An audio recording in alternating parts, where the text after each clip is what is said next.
Van harte welkom bij een nieuw deel van Typisch Nederlands langs de rivier de Lek. Dit vijfde en laatste deel over de Kinderdijk kijken we nog even naar wat bijzondere punten. Hierna zal de reis van de serie Typisch Nederlands langs de Lek voortgezet worden naar de volgende plaats. In de vorige afleveringen hebben we het over heel veel dingen gehad. De geschiedenis, het heden, natuur en meer dingen zijn de revue gepasseerd. We nemen nog eens een beknopt overzicht. Waarom Kinderdijk zo bijzonder is. Het heeft een uniek molensysteem. Het systeem van 19 molens is uniek in de wereld. Ze werken allemaal samen om het waterpeil in de polder te reguleren. UNESCO Werelderfgoed. In 1997 werden de molens van Kinderdijk uitgeroepen tot UNESCO Werelderfgoed, vanwege het uitzonderlijke universele waarde. Levend erfgoed. De molens zijn niet alleen historische monumenten, maar worden ook nog steeds gebruikt om het waterpeil te regelen. Een prachtig landschap. Kinderdijk ligt in een prachtig polderlandschap met weilanden, sloten en rietkragen. We hebben het er ook over gehad dat je je niet hoeft te vervelen in Kinderdijk. Wat kun je er doen? Molentochten. Maak een boottocht langs de molens en leer alles over hun geschiedenis en de werking. Molenbezoek. Bezoek een van de molens en klim naar boven voor een prachtig uitzicht over de polder.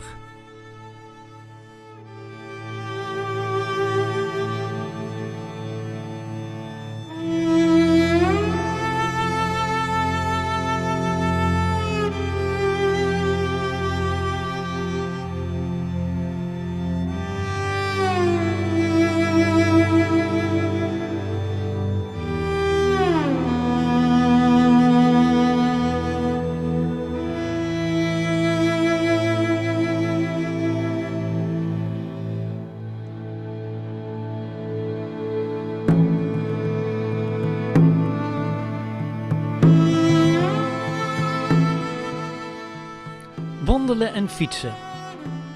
Er zijn verschillende wandel- en fietsroutes voor het gebied.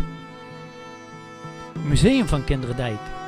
Bezoek het museum om meer te leren over de geschiedenis van de polder en de molens. En natuurlijk kun je proeven van lokale producten. In Kinderdijk zijn verschillende boerderijen waar je lokale producten kunt kopen, zoals kaas en honing. Tips voor een bezoek. De lente en de zomer zijn de drukste periodes. In de herfst en winter is het vaak rustiger.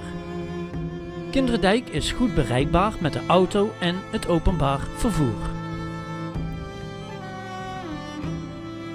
Kinderdijk ligt in de buurt van andere interessante plaatsen, zoals Rotterdam en Dordrecht. Al met al is Kinderdijk een unieke plek waar geschiedenis, natuur en techniek samenkomen. Het is een must-see voor iedereen die geïnteresseerd is in het Nederlands erfgoed. Wie goed heeft opgelet in de serie, heeft ontdekt dat er ook verschillende soorten molens op Kinderdijk zijn. De molens in Kinderdijk zijn voornamelijk van twee soorten. We hebben het er een klein stukje over gehad in de voorgaande afleveringen. Toch valt er iets meer over te vertellen. Rietgedekte boezemmolens. Deze molens zijn gebouwd van hout en hebben een rieten kap.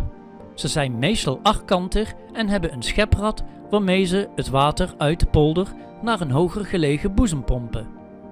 De molens van de Overwaard zijn voorbeelden van dit type. En dan heb je de stenen grondzeilers. Deze molens zijn gebouwd van steen en hebben een houten kap. Ze zijn meestal achtkantig en hebben een vijzel waarmee ze het water uit de polder naar een hoger gelegen boezem pompen. De molens van Nederwaard zijn voorbeelden van dit type. Maar wat maakt deze molens nou zo bijzonder? voor de grondzeilers. De meeste molens in Kinderdijk zijn grondzeilers, wat betekent dat de wieken vlak boven de grond draaien. Dit maakt ze efficiënt in het verplaatsen van grote hoeveelheden water. Dan heb je nog het boezemsysteem. Deze molens werken samen in een boezemsysteem.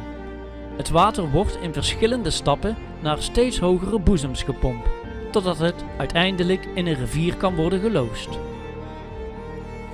Hun unieke ligging. De molens liggen in een prachtig polderlandschap, wat bijdraagt aan het unieke karakter. En wat vinden de toeristen nou van Kinderdijk? Kinderdijk is een absolute topper onder de toeristen. De overweldigende meerderheid is vol lof over dit unieke dorpje. Het zijn een paar terugkerende thema's in de beoordelingen.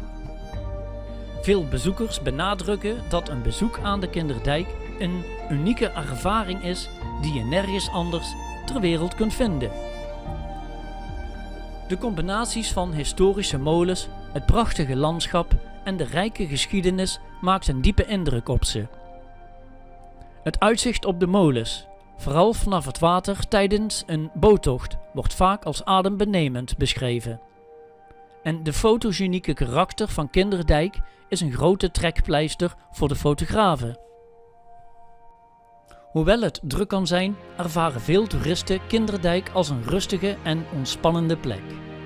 Een wandeling door de polder of een picknick onder de molens is een heerlijke manier om te ontspannen. Kinderdijk is niet alleen leuk om te zien, maar ook zeer leerzaam. Veel bezoekers waarderen de informatie die wordt gegeven over de geschiedenis van de molens en de polder. En wat heb ik er nou zelf van gevonden? Tijdens mijn bezoeken voor het maken van deze video's heb ik zeker kunnen genieten van het moois op Kinderdijk. Zowel het landschap als de molens, als het dorpje dat zich langs de Lek begeeft. Ik heb dan ook heel wat kilometers gemaakt om hier beelden van te maken. Niet alleen het bezoeken was leuk, ook het maken van deze content gaf me een goede boost en kijk op alles. En dat zijn bij elkaar positieve punten om vrolijk verder te kunnen werken aan de komende afleveringen van Typisch Nederlands langs de rivier de Lek. Op naar de tweede plek van onze reis langs deze mooie rivier.